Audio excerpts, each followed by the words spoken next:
Chapter 32. And on his way, Jacob came face to face with the angels of God.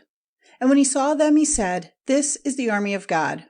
So he gave that place the name of Mahanaim. Now Jacob sent servants before him to Esau his brother in the land of Seir, the country of Edom. And he gave them orders to say these words to Esau.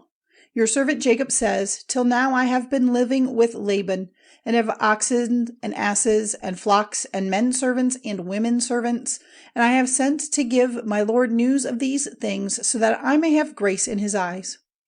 When the servants came back, they said, "We have seen your brother Esau, and he is coming out to you, and 400 men with him."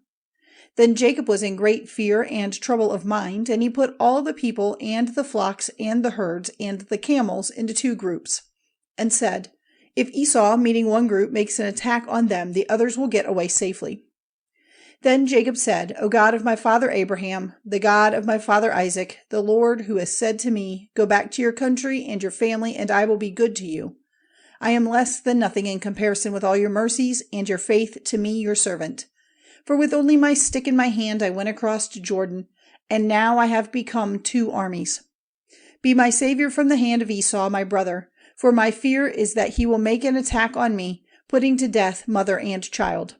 And you said, 'Truly I will be good to you, and make your seed like the sand of the sea, which may not be numbered.'"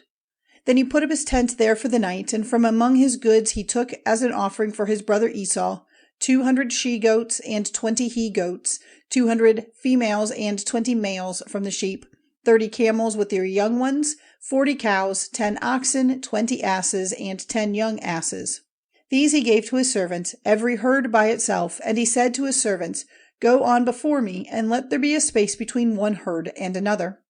And he gave orders to the first, saying, "When my brother Esau comes to you and says, 'Whose servant are you, and where are you going, and whose are these herds?' then say to him, 'These are your servant Jacob's. They are an offering for my lord, for Esau, and he himself is coming after us.'" And he gave the same orders to the second and the third, and to all those who were with the herds, saying, "This is what you are to say to Esau when you see him. And you are to say further, 'Jacob your servant is coming after us.' For he said to himself, 'I will take away his wrath by the offering which I have sent on, and then I will come before him. It may be that I will have grace in his eyes.'"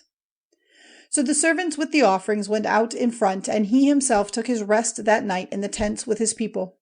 And in the night he got up, and taking with him his 2 wives and the 2 servant women, and his 11 children, he went over the river Jabbok. He took them and sent them over the stream with all he had. Then Jacob was by himself, and a man was fighting with him till dawn. But when the man saw that he was not able to overcome Jacob, he gave him a blow in the hollow part of his leg, so that his leg was damaged. And he said to him, "Let me go now, for the dawn is near." But Jacob said, "I will not let you go till you have given me your blessing." Then he said, "What is your name?" And he said, "Jacob." And he said, "Your name will no longer be Jacob, but Israel, for in your fight with God and with men you have overcome." Then Jacob said, "What is your name?" And he said, "What is my name to you?" Then he gave him a blessing. And Jacob gave that place the name of Peniel, saying, "I have seen God face to face, and still I am living." And while he was going past Peniel, the sun came up, and he went with unequal steps because of his damaged leg.